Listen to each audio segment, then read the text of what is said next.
Because guys who go to prison, they not fair to young guys. Because they make the young kids want to go see what's in there. Because they be bragging on it. It sounds so good. They be like, yeah, you know, and then I did 2 years up there in Tank Tank, you know what I mean? Then I did another 5, you know what I mean? That's when I went and got swole up there. The kids like, I want to go.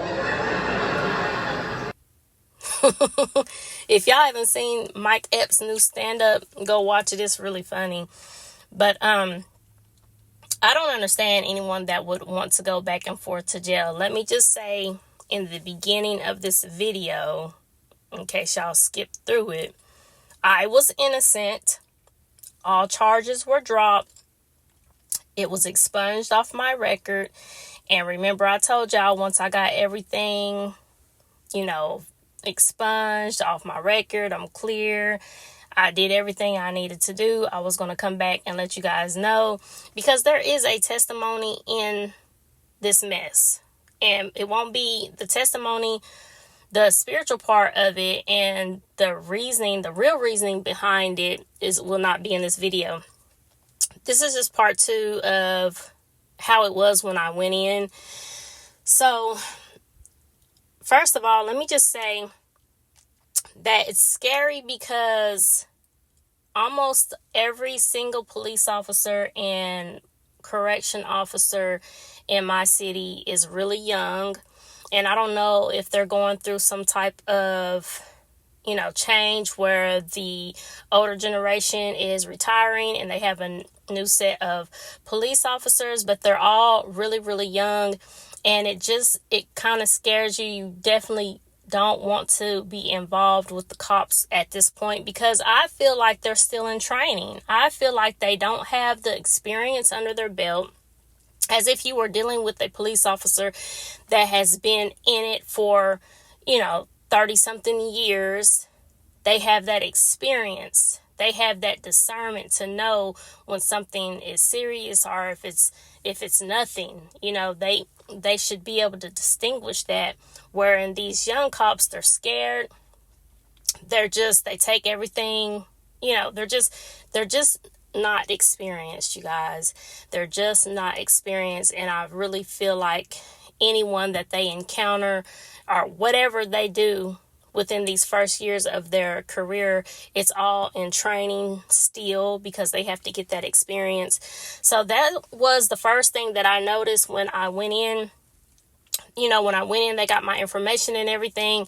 They took my slides. They gave me the jail slides, and everyone was so young. I promise you, there was no one in there that was over 30 years old. No one. Another thing that I observed was there is no way I could ever work for the jail. Like, I feel like people that want to be police officers and correction officers and just work in a jail, they love drama. You absolutely have to love drama if you want to work in that type of field, because that is all that it is. It's just drama. As soon as you step in there, it's drama. It's drama all day and all night. So, I was just thinking about that too, because, I went in at night and it was the guy, correction officers there at night, and it was a little bit more laid back at night. When I went in, one of the girls was singing, she was singing some uplifting songs, trying to, uplift everyone's spirits, and they were in there laughing and, just playing around and stuff. And, the guys, they were over there hollering and acting crazy, but, it just seemed a little bit more laid back. And then first shift came around and it was female correction officers. And I'm telling you, they did not play, y'all. The whole mood changed. The whole vibe of everything just changed. And it was just, it got like playtime was over. Like they did not play. So, but when I went in, first of all, let me just say jail is, I don't know why anybody would want to fucking go to jail. I don't know. Like, okay, like I said, I was innocent, but even if I was not innocent, y'all, when I got out, I promise you, I would have done everything and anything in my power to make sure that I would have never ever went back to jail again, because I like my me time. I like my comfort, the comfort of my home. I'm grown as hell, y'all. I'm 43. I like just the comfort that my freedom, okay? I like my freedom. So, yeah, I don't understand anybody that wants to do that. It's cold in there. It's so uncomfortable. You're around people 24/7. You can't get away from people. You can't get away from the talking. You know, I don't really too much care for having company, even having company like that. So then it's just nasty in there. It stinks. Like, oh my gosh, you guys. I'm telling you, the next day when they brought breakfast, I didn't eat that shit. Like, one of the correction officers was laughing at me because he asked me, did I want it? And like the look that I gave him, like, really? Because, you know, they knew I was going home. The next morning, they knew I was going home. My paperwork had already been done, but on the night shift, they did not. It was done. I just don't think they wanted to deal with it, so they basically left it for first shift. So yeah. And then two, I heard like in my city now, the one that I went to, they keep you now for a minimum of 12 hours. So I was going to be in there for 12 hours regardless. Even though they do come up with a whole bunch of, you know, stories, I really feel like they lie about it, because I've heard that they keep you in there no matter what for 12 hours. So, I'm all over the place. But yeah, when they called me out for my paperwork, they was, you know, reading off another name. It was not my paperwork at all. So they were telling me that they had to send it back, and then they was going to have to bring up, you know, the correct paperwork. And he told me that was going to take another hour. So when I went back there, it took them 2 hours to literally get me booked. I mean, you know, for the paperwork and everything to be correct. The next process after that would have been to see the magistrate. I didn't even know what a magistrate was. You know, a lot of the girls that were in there, well, not a lot of them, but maybe like 2 or 3 of them hadn't ever been to jail either. So they were really nervous and stuff. And, you know, so when I got back there, wait, first before I tell y'all that, let me tell y'all about the next morning when they brought breakfast. I don't know what they talking about. The food is good or it's tolerable in jail, but that shit stunk so bad, y'all. They had these little tiny styrofoam cups in there, and they had this big gallon pitcher thing of water. And by the way, I didn't drink nothing for 12 hours because there was stuff in the water. It was like black specks of stuff. So I didn't drink anything. But when they brought that breakfast, y'all, we smelt it before it got to us, because we were like, what is that smell? And it smelled like sewage mixed with period blood. Like, it just smelled like sewage mixed with feet and ass and period blood, like metal, like it, and eggs, like rotten eggs. It smelled so bad. I had got one of those little cups and put it over my nose and my mouth to try to use it like kind of like a mask. And I could still smell that shit. I'm talking about, it stunk so bad. There is no way. Nobody ate it. There was this one pregnant girl in there. She did get a plate. And the other girl, the meat lady, she got a plate. She ate some. She's used to it. And then they got one for the pregnant girl, because it was a pregnant girl in there. And she couldn't eat it. Like, it smelled so nasty. Like, It was just disgusting. And the smell lingered. It lingered until I left. It was lingering. And I was just thinking, if I worked here, I could not work the first morning shift because I would not want to deal with that smell all day. That smell was disgusting. If y'all have any questions, put it in the comments. Yeah, because basically, you just don't want to go there. You want your freedom. I'm telling you, you want the peace of having the comforts of your own home. Like, I don't understand anybody that would want to go there. Like, that is just insane to me. So when I went in, it was 2 mats on the ground, right? So I didn't see anybody on them, so I just grabbed one and put it on the bench and sat on top of it. So it was this little short girl. She was on the phone talking to her baby daddy or whatever. She was crying in there the whole time, y'all. And evidently, those were both her mats. She had 2 of them. I did not know that when you go in, you're supposed to ask for a mat, and they give you a mat before you go in. So she was like, that's my mat or whatever.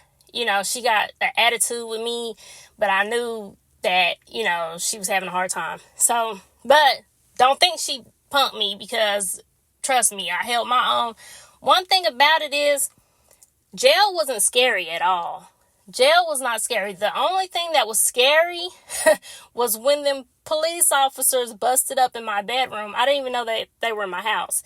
So when they busted up in my bedroom with semi-automatic guns to my head, that was the only part that was scary. Like, once they put the guns down, they arrested me, they put me in the back of the car. Like, I was relieved after that. Like, that was the only scary part. That going to jail was not scary. Going to jail is just annoying. It's just like such an inconvenience to your life. Like, luckily, I was off the next day. So, and I had got out. So Thursday, I went back to work. Normally, like, nothing happened. I'm thinking that nobody knew anything. Everybody knew, y'all. Everybody knew. I'm just like, I guess they watch, the arrests every day where you can look it up. I'm just like, what the fuck are you? How do y'all know this? Like, I just was in there for 12 hours, got out, and everybody was like side-eyeing me and looking, and some of my friends, they was like, girl, who'd you beat up? And this, that, and other. But, yeah, it was just crazy. So, anyway, back to the mat. So, she was saying that she wanted her mat and everything. And so, well, it was one on the floor. I guess both of them were supposed to be hers.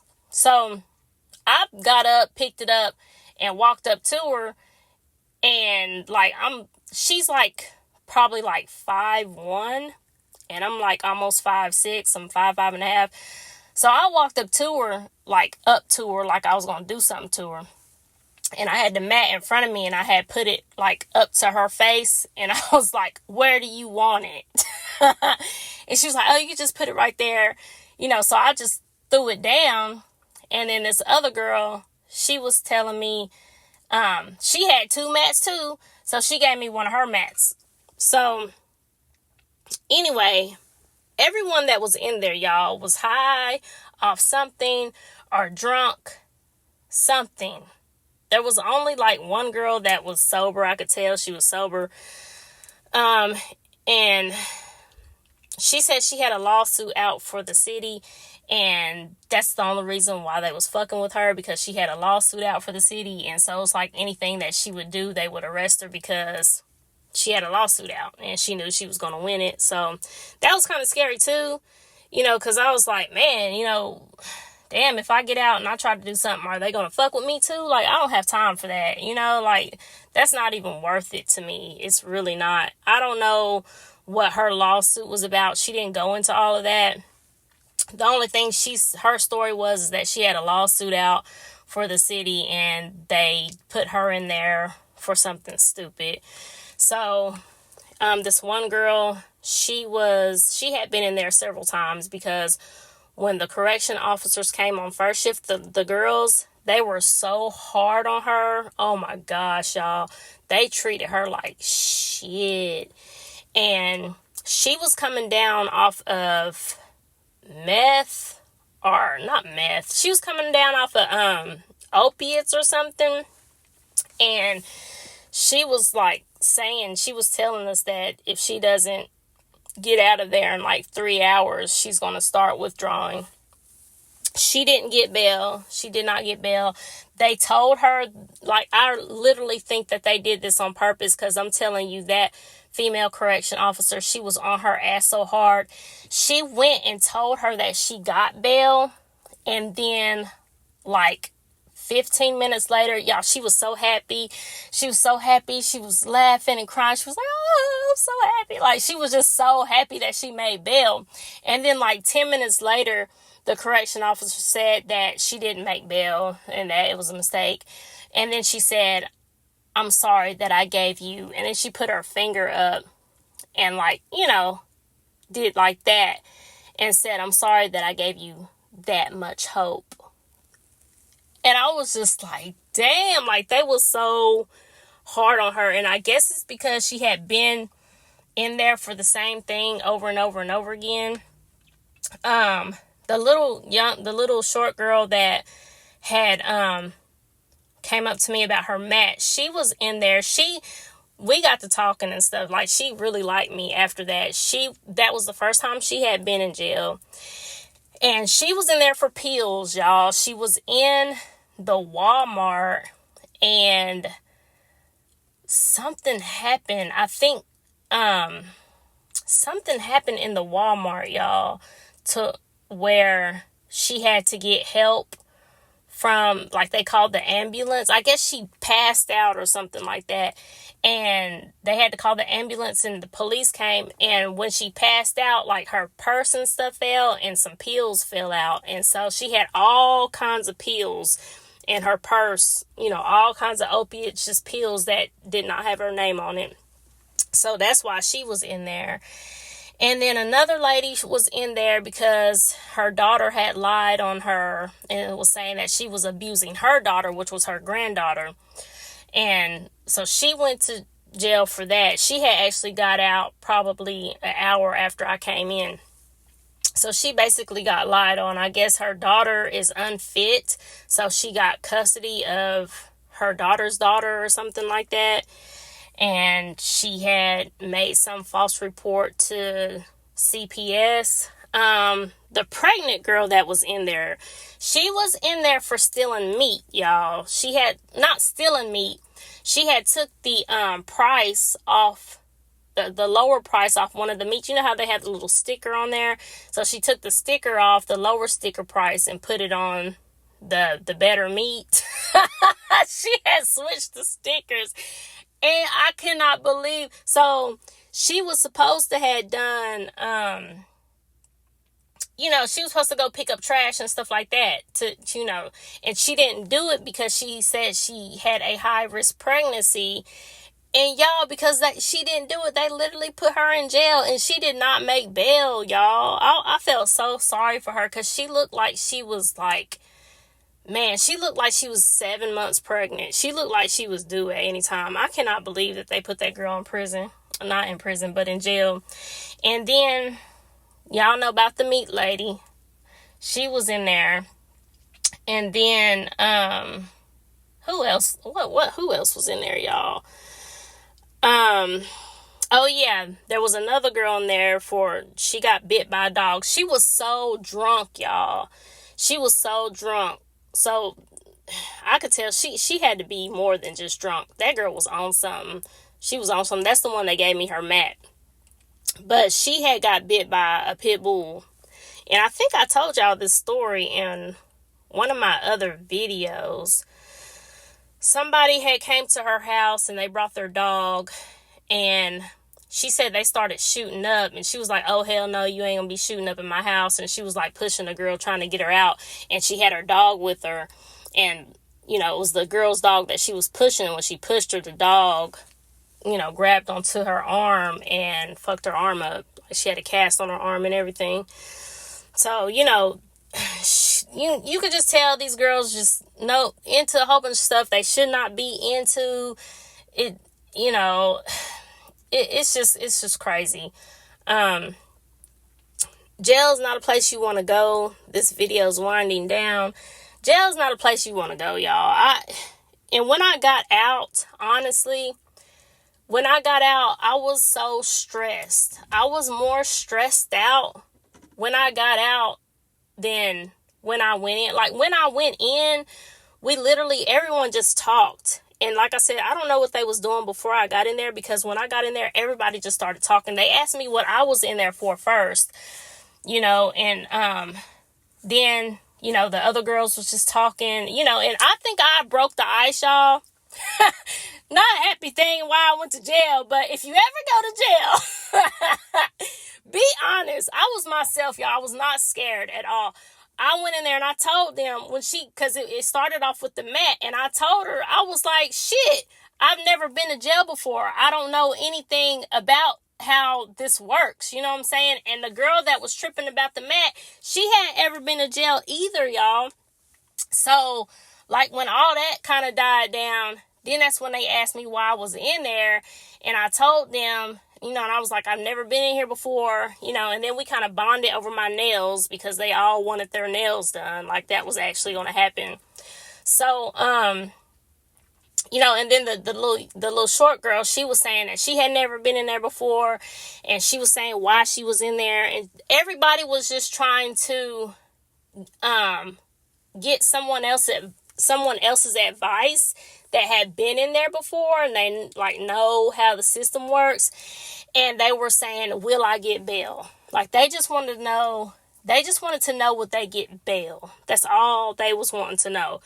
And so basically, when you go see the magistrate, I didn't know what a magistrate was, but when you go talk to the magistrate basically looks up your information. He sees if you've ever been in any trouble before, and he will let you know if you're eligible for bail or not.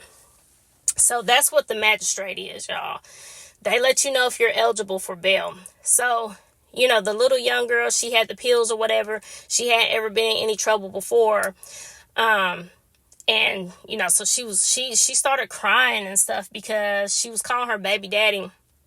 And he was answering the phone, but he was telling her that he was not going to be able to get her out because they didn't have the money. You know, she was on the phone like the whole time. But anyway, guys, this video is almost over with. Don't ever go to jail, you guys. And if you do ever go to jail and you're innocent, just be yourself. Half of those people in there, they don't want to be there either. And most of them just want to hear someone to listen to them to help them ease their stress level in any type of way. I'm from outer space. I got Milky Way for blood, evolution in my veins. Let's go. I'm gone. I've been far away. I'm zooming in now, make a move, start a wave. I'm in my zone. The smoke got me on a new level. I'm walk on the beat and I'm going insane. That evolution in my veins. Anyone try me, I promise I'm baby, get active. I'm leaving you snoring. Never was slave. I cannot behave. I put it in motion. Yeah, I've been trapping and stacking it fitted for a long time. Plus I done went drop the bag on that whip and I don't need a cosign. Ooh, I let